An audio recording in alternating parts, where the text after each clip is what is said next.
A família do bebê de Joinville afirma que houve negligência por parte do hospital. Mas e aí? Qual o limite para tentar o parto normal?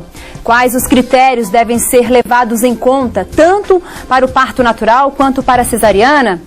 Para debater o assunto, nós estamos recebendo hoje os obstetras Renato Poli e Pablo de Queiroz Santos. Boa tarde, esse é o Dr. Pablo e esse é o Dr. Renato. Boa tarde. Um assunto bastante polêmico que levanta muitos questionamentos, né, doutor? Eu já quero começar perguntando. Ela ficou quase 12 horas nesse processo no trabalho de parto, né, tentando o parto natural. Qual o limite de horário? Por exemplo, os médicos tentam 5 horas, existe isso, se não existe isso? Boa tarde para o senhor. Boa tarde. Bom, inicialmente ela não ficou 12 horas em trabalho de parto, né? Ela internou fora de trabalho de parto, como já estava com 41 semanas, os médicos optaram em interromper a gravidez, e ela ficou grande parte desse tempo recebendo medicamento para estimular o trabalho de parto. Então ela não ficou as 12 horas em franco trabalho de parto. Ela não ficou estimulando 12 horas, isso? Os medicamentos estavam estimulando, mas ela não estava numa fase de trabalho de parto. Então, se ela não estivesse, né, precisando de remédio, nesse período ela inclusive estaria em casa. Ela não teria dilatação suficiente, né? E também, assim, é muito complicado a gente falar de um caso isolado em que a gente não tem acesso ao prontuário, ao que aconteceu. Exatamente. Então acaba ficando me disse, né, os familiares falaram que só escutaram o coraçãozinho do bebê 2 vezes. Realmente, durante uma indução de trabalho de parto, tem que ser feito um controle mais rigoroso.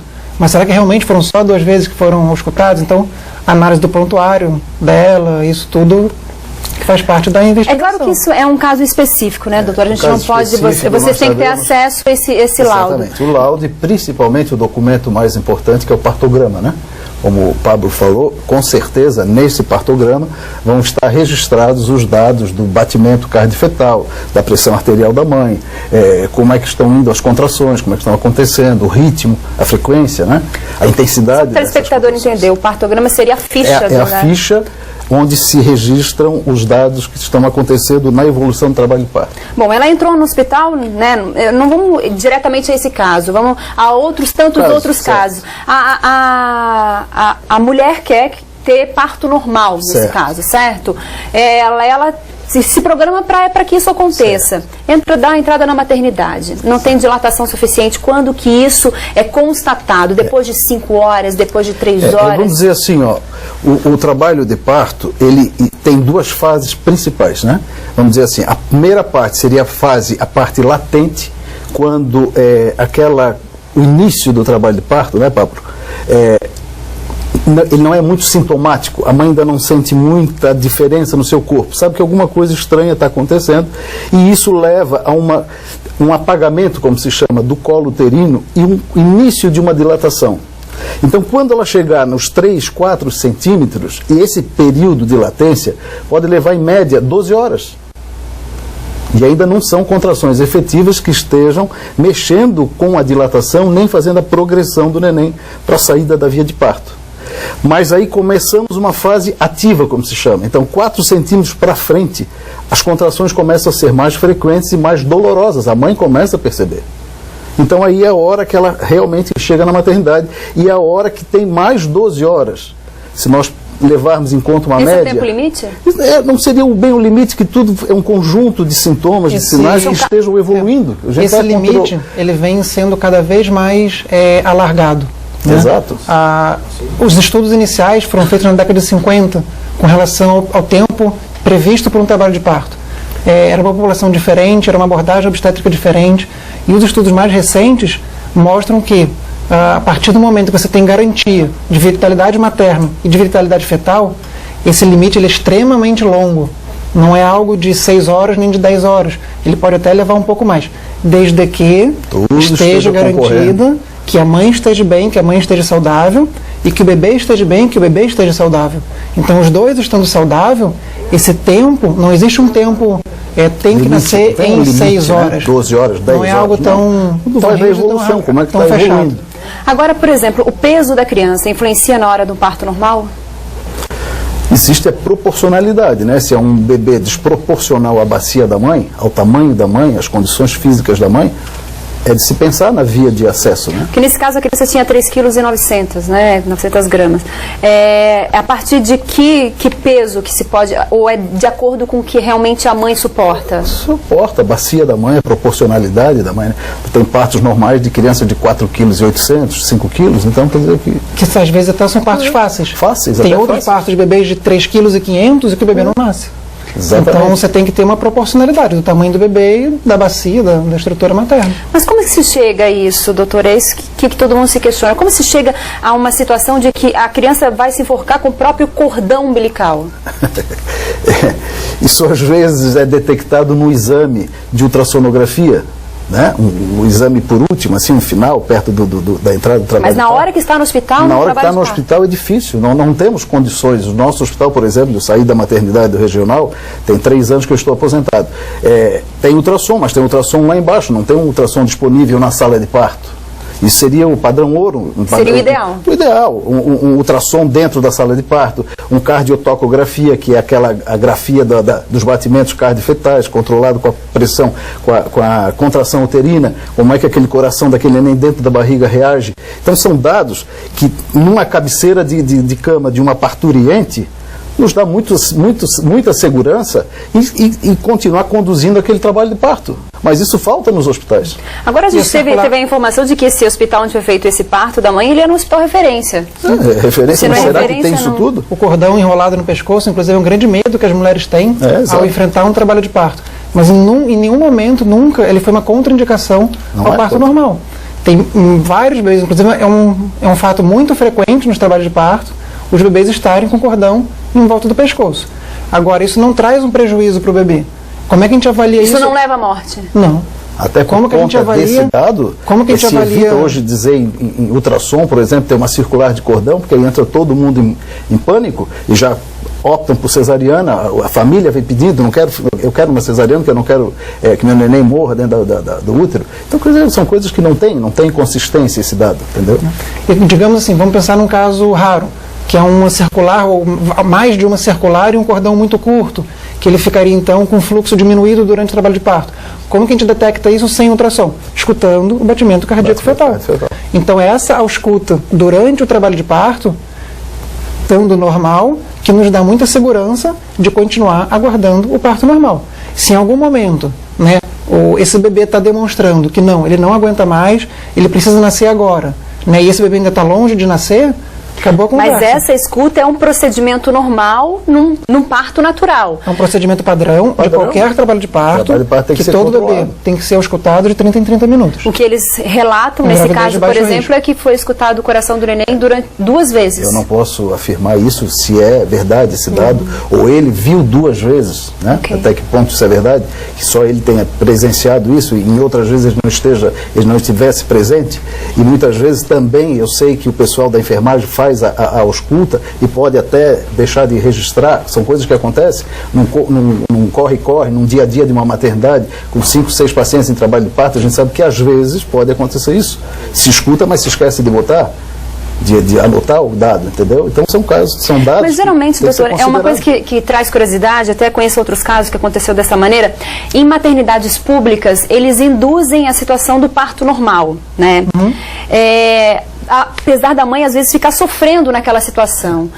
Isso é um caso que se questiona por que tanto sofrimento, por que se já detectou alguma situação de que ela vai ficar muito tempo naquele sofrimento, não parte para cesárea, porque isso é um procedimento quase que normal em um hospital público, isso ou é um não? procedimento normal no mundo inteiro. No mundo inteiro. Tá? Então, se o mundo inteiro...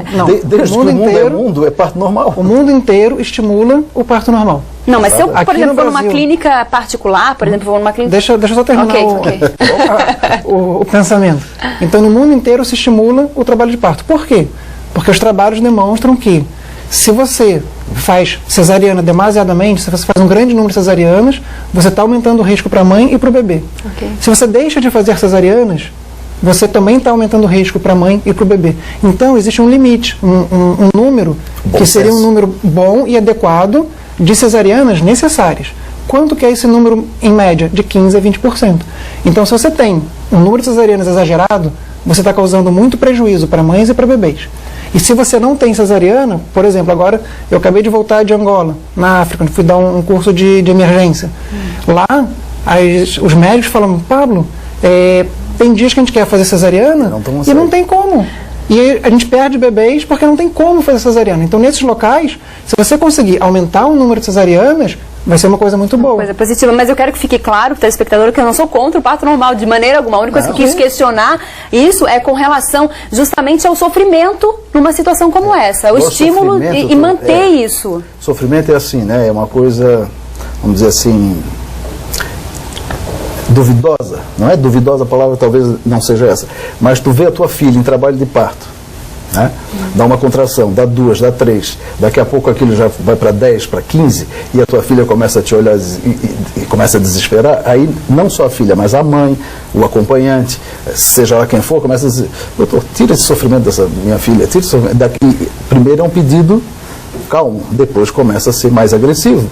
Então realmente tem que ter um pouco de parcimônia nessa decisão de só operar, só fazer cesariana, entendeu? Mas esse sofrimento eu acho que tem que ser detectado, no caso, pelo médico, né? Pela pessoa que, não digo no sofrimento, porque a gente fala que é dor, não é um sentido de sofrimento. Dor, né? O limiar da dor é muito variável, né? Então a paciente, de repente, tem umas que suportam bem, e muito bem. Tem paciente que tem o seu trabalho de parto praticamente sorrindo.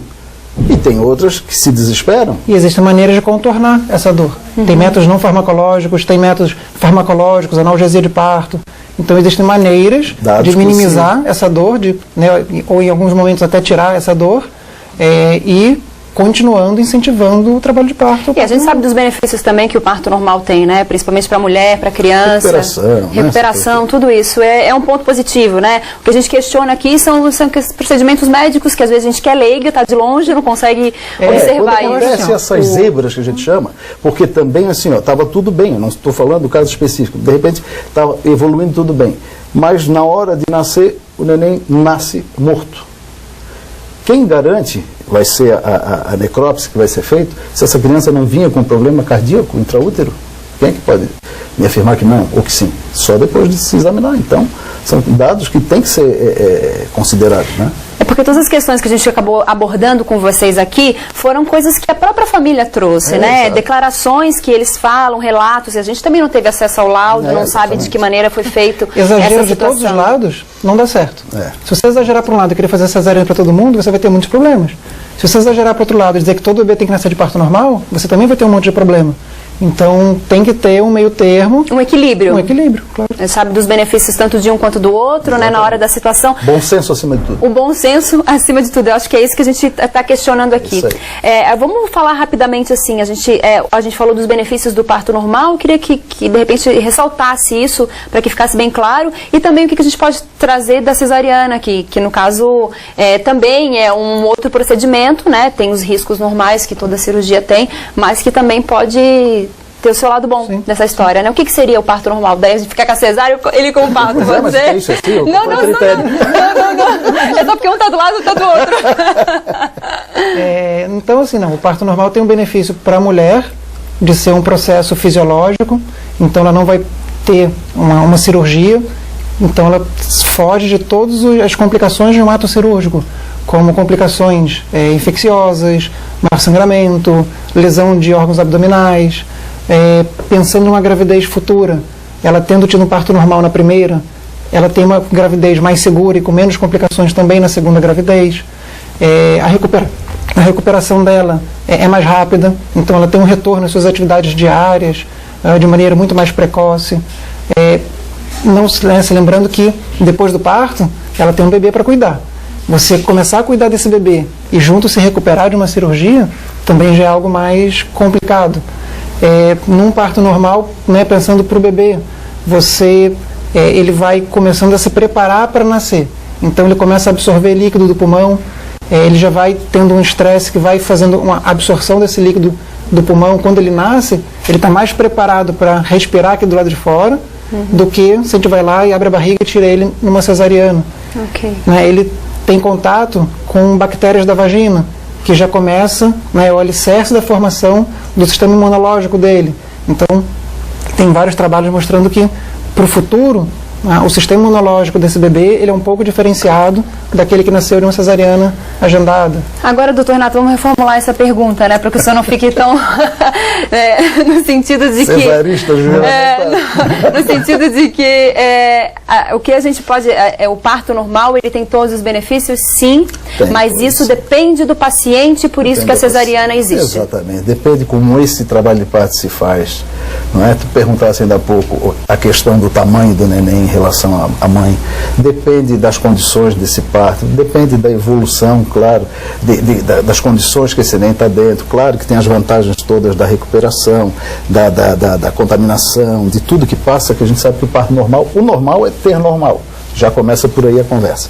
Agora, a cesariana é aquela praticidade e que hoje já não tem mais aqueles riscos e aqueles perigos que se tinha de infecção hospitalar, de tirar prematuro, porque hoje com o avanço que nós temos dos nossos métodos de diagnóstico, principalmente uma ultrassonografia obstétrica, nos dá certeza, nos dá garantia que esse neném está nascendo que não é um prematuro, sabe que está nascendo em condições excelentes, tem toda uma vantagem. Claro que tem vantagem para o médico, tem vantagem para a mãe, tem vantagem para o hospital, que é hora marcada, então tem uma série de vantagens. Tem a grande desvantagem da recuperação pós-operatória, que é uma cirurgia. Claro, não se pode negar isso. Mas, hoje em dia, né, ninguém pode negar, a tendência, principalmente dos consultórios particulares, a grande maioria a tendência em ir para uma cesariana. Tá certo, eu quero agradecer a presença de vocês, doutor Renato, doutor Pablo, né? E dizer que além disso tudo é bom a gente estar sempre acompanhando a gravidez com orientação médica para que tudo corra bem naquela hora, né? Que todo mundo fala, na hora do parto, né? Que é o nascimento do bebê, que tem que ser uma hora muito bonita. Obrigada, viu? Muito obrigado também. Muito obrigado.